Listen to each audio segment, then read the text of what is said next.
Hello നമസ്കാരം. Horror സിനിമയുടെ രാജാവ് നമ്മുടെ സ്വന്തം ഈവിൾ ഡെത്തിൻ്റെ ഫ്രാഞ്ചൈസിയിലെ പുതിയ പടം ഈവിൾ ഡെത്ത് ബേൺ തിയേറ്ററുകളിൽ ഇന്ന് റിലീസ് ചെയ്തു.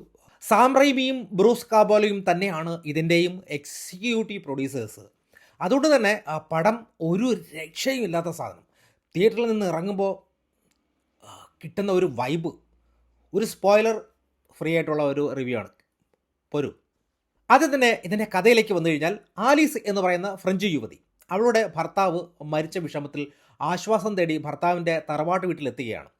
കാടിൻ്റെ നടുക്കുള്ള ഒരു ഒറ്റപ്പെട്ട വീട്. അവിടെ എത്തുമ്പോഴാണ് അവൾക്ക് മനസ്സിലാകുന്നത് തൻ്റെ ഭർത്താവിനുണ്ടായിരുന്ന ആ ഒരു ക്രൂരമായിട്ടുള്ള സ്വഭാവം വെറുമൊരു സ്വഭാവദൂഷ്യമായിരുന്നില്ല എന്ന്. അതൊരു ഭീകരമായിട്ടുള്ള ഒരു ഡൊമോറ്റിക് ശാപമായിരുന്നു. ആ ശാപം ആ കുടുംബത്തിൻ്റെ രക്തത്തിലുള്ളതാണെന്നും ആ പതിവ് പോലെ നമ്മുടെ വില്ലൻ പുസ്തകം ഡെമോക്രസി അവിടെ എത്തുന്നതോടുകൂടി സംഗതി മൊത്തത്തിൽ കൈവിട്ടു പോവുകയാണ്. ഓരോരുത്തരും അവരുടെ ഒരു പ്രേതമായിട്ട് അങ്ങ് മാറാൻ തുടങ്ങിയാണ്. ഈ സിനിമയുടെ ഏറ്റവും വലിയ പ്രത്യേകത എന്ന് പറയുന്നത് ഈവിൾ ഡെത്തിൻ്റെ ആ ഒരു ചരിത്രത്തിൽ വച്ച് ഏറ്റവും കൂടുതൽ കഥാ പശ്ചാത്തലം, അതായത് ലോറ് വ്യക്തമാക്കുന്ന പടമാണിത്. പുസ്തകത്തിൻ്റെ ഒറിജിനലൊക്കെ ഇതിൽ കൃത്യമായിട്ട് തന്നെ പറയുന്നുണ്ട്.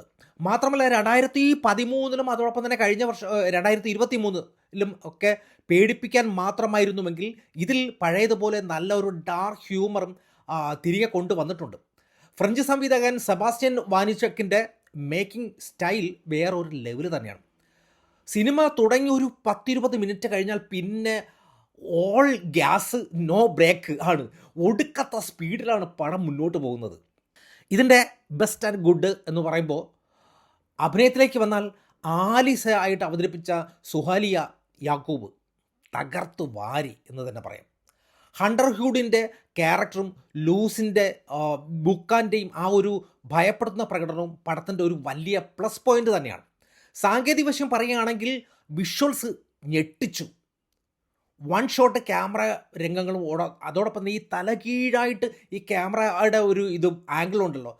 പിന്നെ ആത്മാക്കൾ ഇങ്ങനെ ഡ്രോൺ പോലെ പറന്ന് നടക്കുന്ന കുറേ സീനുകളൊക്കെ ഉണ്ട്. അത് ശരിക്കും പറഞ്ഞാൽ സീറ്റ് എഡ്ജ് പെർഫോമൻസ് ആണ് ചില ക്യാമറ ആംഗിളൊക്കെ തന്നിരിക്കുന്നത്. അതോടൊപ്പം തന്നെ നമ്മളെ സംവിധായകൻ ശബ്ദത്തിലൂടെയാണ് ശരിക്കും പേടിപ്പിക്കാൻ ശ്രമിക്കുന്നത്. ചില സ്ഥലങ്ങളിൽ ഞാൻ മാനസികമായിട്ട് അത് തയ്യാറെടുത്ത് തന്നെ പേടിക്കാൻ വേണ്ടി ഇരിക്കുന്ന രീതിയിൽ തന്നെ ഇരുന്നു എന്നുള്ളതാണ്. അതുകൊണ്ട് എനിക്ക് നിങ്ങൾ പേടിക്കും. ഇനി ഹാർഡ് കോർ ഫാനായിട്ടുള്ള ഒരു ഈവിൾ ഡെത്തിൻ്റെ ആ ഒരു ഫ്രാഞ്ചൈസിയിലെ ഒരു ഹാപ്പിനെസ് ന്യൂസ് എന്ന് പറയുന്നത്, ഈവിൾ ഡെത്തിൻ്റെ ചരിത്രത്തിലെ തന്നെ ഏറ്റവും ക്രൂരവും അസ്വസ്ഥത ഉണ്ടാക്കുന്ന ഒരു സീൻ ഇതിലുണ്ട്. മുൻപത്തെ പടങ്ങളിലെ ചാൾസ് ഗ്രേസ് സീനൊക്കെ ഇതിൻ്റെ മുന്നിൽ വെറും ഒരു കോമഡി പടം, നമ്പർ 70 റേറ്റിംഗ് കിട്ടേണ്ടിയിരുന്ന പടം ചില സീനുകൾ വെട്ടി മാറ്റിയാണ് ആ റേറ്റിങ്ങിൽ എത്തിയിട്ടുള്ളത്. അപ്പോൾ ബാക്കി ഊഹിക്കാമല്ലോ നമുക്കൊക്കെ. ചെറിയ ചില നെഗറ്റീവുകൾ പറയുകയാണെങ്കിൽ, സാധാരണ ഈ ഹൊറർ പടങ്ങളിലെ പോലെ ഇതിൽ വളർത്തുമൃഗങ്ങളെ, പ്രത്യേകിച്ച് പട്ടി പൂച്ചയൊക്കെ എന്ന് പറയുമ്പോൾ കൊല്ലുമ്പോൾ നമ്മളൊക്കെ വളർത്തുന്ന സ്നേഹിക്കുന്ന ഒരു ഇതല്ലേ, അങ്ങനെയുള്ള മൃഗങ്ങളെ കൊല്ലുമ്പോൾ മനസ്സിനൊരു സാധനം. ഇത്ര വലിയ ചോരക്കളി നടന്നിട്ടും ചിലയിടങ്ങളിൽ കഥാപാത്രങ്ങൾക്ക് വേണ്ടത്ര ഭയപ്പാട് ഉള്ളതായിട്ട് ചിലയിടത്ത് എനിക്ക് തോന്നിയിട്ടില്ല. അങ്ങനെയും ചില ഒരു നെഗറ്റീവായിട്ട് എനിക്ക് തോന്നി. എന്തായിരുന്നാലും ഒടുക്കത്ത ഒരു ക്ലൈമാക്സ്, അത് കഴിഞ്ഞുകൊണ്ടല്ല തിയേറ്ററിൽ നിന്ന് ഇറങ്ങുമ്പോൾ ഒരു കാര്യം പ്രത്യേകിച്ച് ഓർക്കുക, പോസ്റ്റ് ക്രെഡിറ്റ് സീനുണ്ട്.